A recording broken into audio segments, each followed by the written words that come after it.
Well, good morning, everybody. Thank you for being here at the Capitol this morning on a holiday, no less. This is certainly a big day in world history, and once again, we see a split screen. Across the globe, we've all watched it early this morning as President Trump made his triumphant speech at the Knesset, and now he heads to the Peace Summit of world leaders in Egypt. I think that will be happening within the next half hour. Thanks to President Trump, today marks the historic dawn of a new Middle East, as well as the return of the official celebration of Columbus Day, which marked the dawn of a new era for all the world when Christopher Columbus, of course, arrived in the Americas, and as President Trump summarized, quote, paved the way for the ultimate triumph of Western civilization less than 3 centuries later on July 4th of 1776. For good reason, today is observed as a national holiday in many countries of the Americas and elsewhere, and of course, it's a federal holiday here. With regard to the history that's been made today, I just wanted to say that what we mark today, and the reason there was such rousing applause at the Knesset and is being celebrated, as you know, throughout the Middle East, the region, and around the world, is because this is, for the first time in 738 days, there are no living Israeli hostages buried in the tunnels and being held at the hands of Hamas. In just 8.5 months in office, President Trump and his administration have ensured the safe release and the return of all 20 living Israeli hostages from Hamas captivity, putting a lasting peace within reach for a region where we have all aspired to that for generations. This is a day of profound hope and joy for the entire free world, and a day only possible under the leadership and strength and fortitude of President Donald J. Trump. And everyone recognizes that, and they're all talking about it around the world. With this historic achievement, President Trump has accomplished what others have only talked about or even tried and failed. Time and again, President Trump is demonstrating that America's strength delivers and ensures peace for freedom-loving people around the world. As we've said so many times, it's the perception of a strong America that really holds the terrorists and tyrants at bay. And America's back. We're so grateful for that. So as everyone here and around the world are celebrating all this incredibly good news, yet again we have a split screen. And on the other side, there's currently ongoing bad news here because of the costly political games that are being played by Democrats here in Congress. We're now on day 13 of the Democrats' Schumer shutdown. This marks the 3rd week that Democrats have blocked paychecks to our troops. They've blocked pay for 2.2 million federal workers, and they held critical services that the American people rely upon in limbo. At least they've tried to block those checks. We are so very grateful that President Trump, again showing strong leadership, has stepped up to ensure that our troops are going to be paid on October 15th, while we wait for Democrats to stop holding the country hostage. Truly, truly grateful for a hands-on commander-in-chief. I spoke with the president at length before he left on this trip to the Middle East, and he and I are both so frustrated that Democrats are perfectly happy to do all this damage while they play political stunts. We can hardly believe that they're willing to go along with this on the gambit and the false narrative that they've created. And as you all know, here in Congress, Republicans have voted over and over to reopen the government and end all this pain. We passed a clean, nonpartisan CR that would pay the troops and the TSA agents and Border Patrol and the rest of our federal workforce. We did our job. We had that vote over 3 weeks ago now, and the bill is still sitting in the Senate, where Democrats have now voted 7 times to keep the government closed. I brought our handy chart again today because they were out breathlessly over the weekend, and media outlets, Democrats in Congress, including Chuck Schumer and Hakeem Jeffries, claiming facts that are simply untrue. They claim that this didn't happen, but this is exactly what the vote tally is. And on September 19th, the House passed the clean resolution that got everyone paid and kept the services flowing, and they voted against it. Every Democrat but one in the House voted not to pay the troops, not to pay TSA, Border Patrol, air traffic controllers, and all the rest. The Senate Democrats then voted that down, and you see now 8 times total in Congress, Republicans have voted to keep the government open, and Democrats have voted to close it, period, End of sentence. And why did they do this? Because they want to spend $1.5 trillion in new taxpayer-funded spending as a ransom for ending the shutdown. Not our talking points. This is in the record, and they filed it. No matter how they twist it, this is a clean, nonpartisan CR. It does not include new spending. It does not include partisan strings attached at all. And this is something, as we have pointed out over and over, that Democrats have supported repeatedly. In fact, 13 different times during the Biden administration. Even the liberal New York Times admits the obvious truth here. You have leaders on the Democrat side like Jay Johnson, who spoke out this week and said, end it, open the government, and then have these negotiations. We were always planning to do that, to negotiate on the other issues. Again, we have to be very clear, the shutdown did not have to happen, but every American needs to understand why it did. And I'll reiterate, I'll summarize for you very briefly again. What happened? It happened because while Republicans are working to ensure the American people are taken care of, Democrats are playing a political game. Unlike 2013, the Democrat Party is utterly rudderless. There have been times in the past where there were shutdowns. Democrats today have no leader, no vision, no direction. The party's at their lowest point in decades in terms of public opinion polls. And so they threw this Hail Mary pass. Chuck Schumer knows this. He reads the polls religiously. He knows his party is furious with him for doing the right thing back in March when he helped to pass a clean CR and avert a government shutdown. It was the right thing to do. He said so himself emphatically on the Senate floor. And that bill he supported is nearly identical to what we're offering today. The only thing that's changed is his personal political calculation. His consultants and his pollsters have told him he needs to show a fight to President Trump, even if it means hurting millions of American families. So that is exactly what Chuck Schumer is doing. He's determined that his own political survival is worth the irreversible harm he's inflicting on the American people. He's gambling with people's lives and livelihoods to appease the far-left Marxist base of his party so that he can keep his job. And make no mistake, this is bigger than Chuck Schumer. Democrats are terrified of their radical Marxist base. The ones who have been here for a while, kind of your father, your grandfather's Democrat Party, the remnant of those folks who are still here in the halls, they're terrified to show any willingness to work with Republicans or to work with President Trump, even when that would clearly benefit the American people. And everybody sees right through this. Meanwhile, Republicans are governing with common sense. In just the first 9 months of unified Republican leadership, we've cut taxes for hardworking American families. We ended the border crisis. We're ending the crime crisis. We're rooting out fraud, waste, and abuse in government, and now bringing an end to conflicts around the globe. And what have Democrats done? Nothing but distract. Now, I'll end on one very important note. Ending this shutdown is not a one-party exercise. Republicans do have control of Congress, quote unquote, but it still takes 60 votes to pass a funding bill in the Senate. All of this is the way the founders intended the process to work. Any Democrats who suggest otherwise are willfully misleading the American people. Chuck Schumer gave a speech on the Senate floor, I think it was on Friday, looks right into the cameras and said, Republicans are in control, and this is all on them. He knows full well that it takes 60 votes, and we only have 53 Republicans in the Senate. There's already a bipartisan majority in the Senate that supports our clean CR. There are two Democrats and one independent who caucuses with Democrats, 3 Democrat votes total who have gone along with Republicans and using common sense to keep the government open. We need 5 Senate Democrats now to break ranks and do the right thing. The only ransom here is the $1.5 trillion that Chuck Schumer is demanding from the American people. And you've all heard our Democrat colleagues demand that Republicans come to the table to negotiate. But as I've said time and time again, I don't have anything to negotiate with. We don't have any partisan policy riders that I can remove from the funding bill because Republicans didn't include any. It is a truly clean, nonpartisan short-term CR. They don't really want a negotiation. It's just a talking point. They're not interested in negotiation. Again, look at their counter proposal.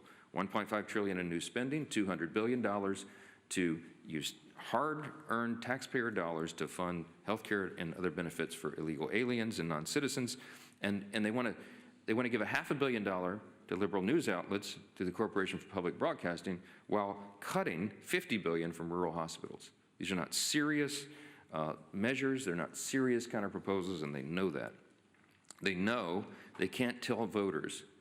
The Senate Democrats cannot tell voters that they're willing to hold hostage funding for the nutrition of women, infants, and children in exchange for restoring health care to illegal aliens. So they want to do this behind closed doors. And you've heard Chuck Schumer say breathlessly, I just want the 4 leaders to get in a back room and make a deal. We're not doing that. We're not doing that anymore. We're getting back to regular order, and it's infuriating that that's what he continues to demand. Before Democrats recklessly shut down the government, Republicans and Democrats were engaged in responsible, open, bipartisan negotiations on the appropriations process. Republicans are eager to return to the actual negotiating table, to finish out full-year appropriations and do work on all the other matters before us, but we won't negotiate in smoke-filled back rooms, and we won't negotiate as hostages. Democrats in the Senate have been around a long time, and they'll remember this important plea, and I'll leave you with this thought. Listen closely to what I say here. Quote, there's only one way out of this reckless and damaging shutdown. Pass a budget that funds our government with no partisan strings attached. The American people don't get to demand ransom in exchange for doing their job. Neither does Congress. They don't get to hold our democracy or our economy hostage over a settled law. That's not how our democracy is supposed to work. That's why I won't pay a ransom in exchange for reopening the government. I'll always work with anyone of either party on ways to grow this economy, create new jobs, and get our fiscal house in order for the long haul, but not under the shadow of these threats, unquote. What I just read was a direct quote. Those are not my words. They belong to President Barack Obama. He was speaking there in 2013 when our government was shut down for 16 days. This would be the 3rd longest government shutdown in American history. That one would be. And my friends, if Democrats keep up their obstruction here today, this is where we're going to be headed. We're barreling toward one of the longest shutdowns in American history unless Democrats drop their partisan demands and pass a clean, no-strings-attached budget to reopen the government and pay our federal workers. I want every American to hear this clearly. What Barack Obama demanded then is exactly what Republicans are saying now. We will not allow the American people to be taken hostage over partisan demands. Democrats cheered on Barack Obama back then, and now they've flipped their entire position out of pure politics. It's now time for them to take their favorite president's advice, do what he said was right, pass the clean, no-strings-attached bill, and reopen the government. We're on duty here, and we can return quickly to legislative session as soon as you turn the lights back on, Chuck Schumer, and end this unnecessary hardship for the American people. Before I take your questions, I just want to give one word of thanks to the Capitol workers who are here today helping out even as they work without pay. There's a lot of dedicated folks who keep these engines running even when the Democrats are trying to turn them off. It means so much to us, and I want to thank you for your service to the institution, and I'll take a few questions. Yes, sir. Thank you. Speaking of President Obama, you have been very critical in recent days of Obamacare, and some of your members have called for repealing it. Do you support repealing Obamacare, and what's your health care plan? We worked on repealing and replacing Obamacare back in 2017. I still have PTSD from the experience. You remember that John McCain famously did the thumbs down, and effectively by a one-vote margin, the whole effort was defeated. It's a great frustration of mine, and has always been of President Trump's. And we know that American health care needs dramatic reform. Let's just state it simply. Obamacare failed the American people. It was promised to be a great success, to make health care more affordable. It's done exactly the opposite. And it has been pointed out by everyone that since Obamacare was created in 2010, premiums, the cost of health care, have risen exponentially. It's skyrocketed to the point where it's no longer affordable for so many Americans. And the access to care has been reduced, and the quality of care in some regions of the country has been reduced. We have to reverse all of that, and we have plans to do it. The Republican Party is the party that has the plans to fix it. Can we completely repeal and replace Obamacare? Many of us are skeptical about that now because the roots are so deep. It was really sinister the way, in my view, the way it was created. I believe Obamacare was created to implode upon itself, to collapse upon itself. I think the people who drafted that, the architects of it, knew that it would not be sustainable because their objective was ultimately a single-payer system. They wanted full government control of health care. That's a terrifying prospect for those of us who believe in low-cost, high-quality care.